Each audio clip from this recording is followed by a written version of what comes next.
Bapak Ibu, hari ini kita belajar dari Naaman disembuhkan 2 Raja 5 ayat 1 sampai 5. Bapak Ibu, hari ini kita coba fokus kepada Naaman.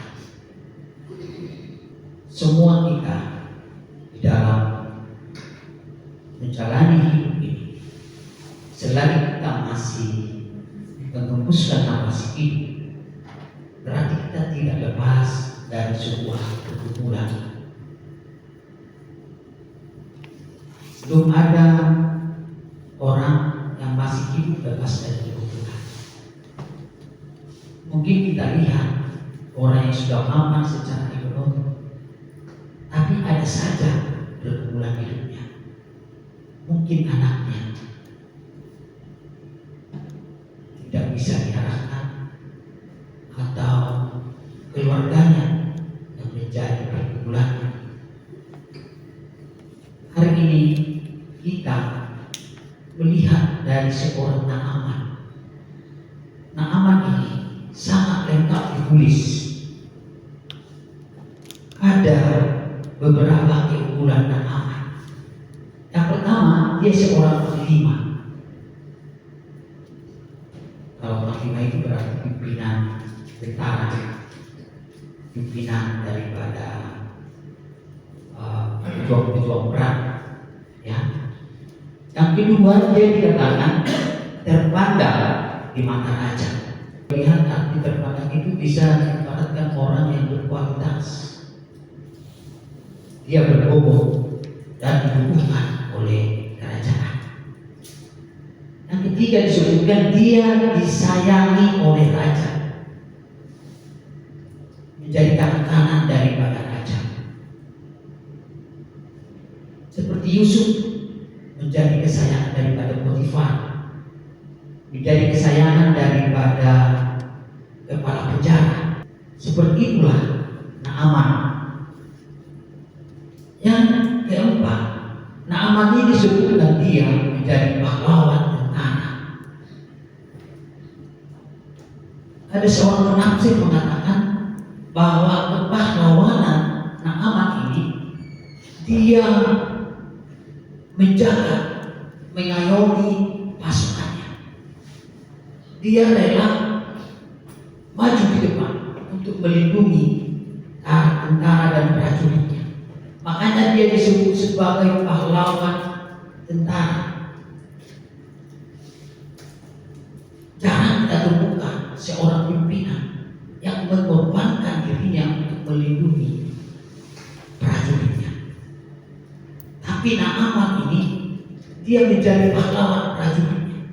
Dia berjuang di garis depan, sehingga dia menjadi orang yang sangat disayangi oleh raja. Hampir sempurna Bapak Ibu. Tapi ada sesuatu, itu tadi yang saya bilang, di dalam kesempurnaan seseorang pasti ada sesuatu pergumulan. Kita manusia tidak lepas dari sebuah pergumulan. Selagi kita masih menghembuskan nafas hidup, tidak lepas dari sebuah pergumulan. Seperti itu Naaman, dia lengkap, hampir sempurna. Tapi ada satu pergumulannya, penyakit kusta. Dia mengalami penyakit kusta. Bapak Ibu, penyakit kusta ini saya coba gali. Itu penyakit kusta itu sangat mengerikan. Lama-lama dari tubuh kita ini bisa sampai bolong, berlubang-lubang. Di dalam Alkitab, dalam Perjanjian Lama, ada beberapa tokoh Alkitab yang kena kusta karena dihukum Tuhan. Yang pertama, Miriam.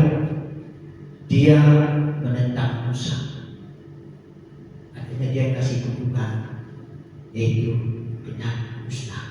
Demikian juga kerajaan Rusia, Dia dengan pedenya membakar ukupan di bait Allah yang menjadi tugas daripada imam. Dia dikasih hukuman kena musnah. Demikian juga Gehazi, ketika Gehazi memanfaatkan situasi, melihat harta yang dibawa oleh Naaman, sedangkan tuannya sendiri Nabi Elisa menolak pemberian tersebut, tetapi Gehazi memanfaatkan. Dia berlari mengejar Naaman, dan Naaman memberikan hadiah buat Gehazi. Dia memanfaatkan Nabi Elisa. Bapak Ibu, saya tidak tahu apakah Naaman ini penyakit dari Tuhan. Ada yang mengatakan iya, sebagai cara Tuhan untuk menjadikan Naaman ini menjadi saksi bagi orang lain. Karena memang sangat mendukung. Dia benar, dia disayangi oleh tuannya karena dia selalu menang. Lihat di ayat pertama tadi, Naaman panglima dan Jakab adalah seorang terpandang di hadapan tuannya dan sangat disayangi, sebab oleh dia, ini bukan Tuhannya Arab, tapi Tuhan Allah Abraham, Allah Ishak dan Yakub. Sehingga di sana dibikin huruf besar.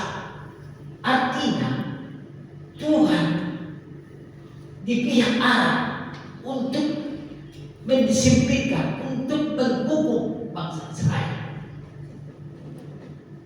Tapi saya pikir Naaman ini bukanlah kutukan yang dikasih Tuhan, tapi diizinkan penyakit itu ada di dalam tubuh Naaman. Bapak Ibu, karya Tuhan tidak terpahami dalam hidup ini. Apakah gara-gara itu sehingga dibiarkan seorang gadis kecil ditawar? Yang jelas di sini Tuhan yang menjadi sutradara. Ya, saya nggak mau terlalu masuk ke dalam Bapak Ibu seperti apa peristiwanya. Tapi yang jelas Alkitab mencatat Naaman ini penyakit dusta. Entah itu dari Tuhan atau bawaan, nggak tahu. Entah dari kehidupan saya nggak tahu. Yang pasti di dalam penyakit dusta itu Allah berkata. Nah, coba kita lihat Bapak Ibu, pelajaran apa yang bisa kita lihat dari seorang Naaman? Lihat yang pertama, dia mau mendengar.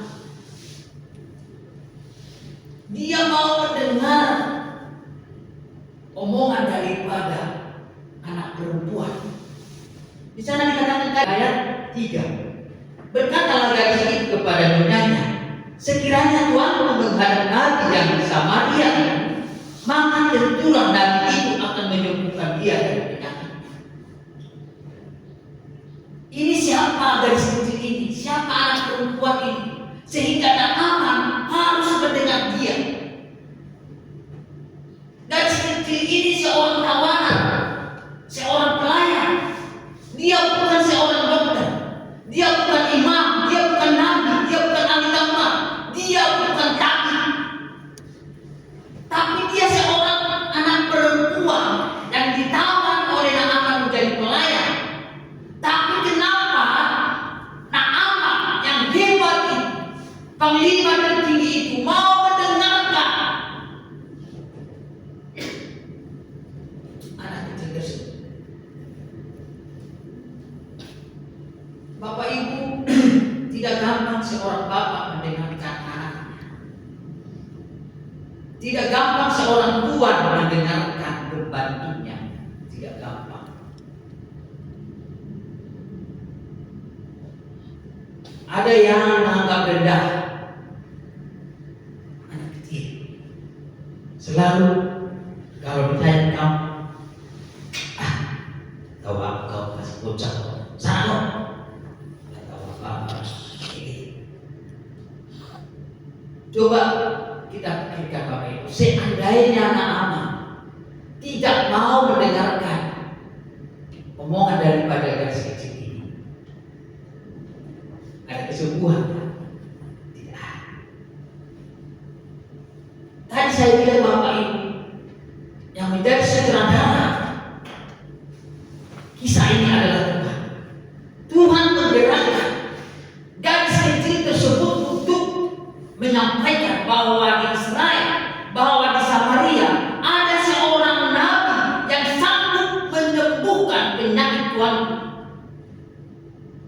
Bapak Ibu, jangan kita kira gampang menyampaikan ini seorang anak kecil. Kalau dia dokter, mungkin masuk akal bagi Naaman.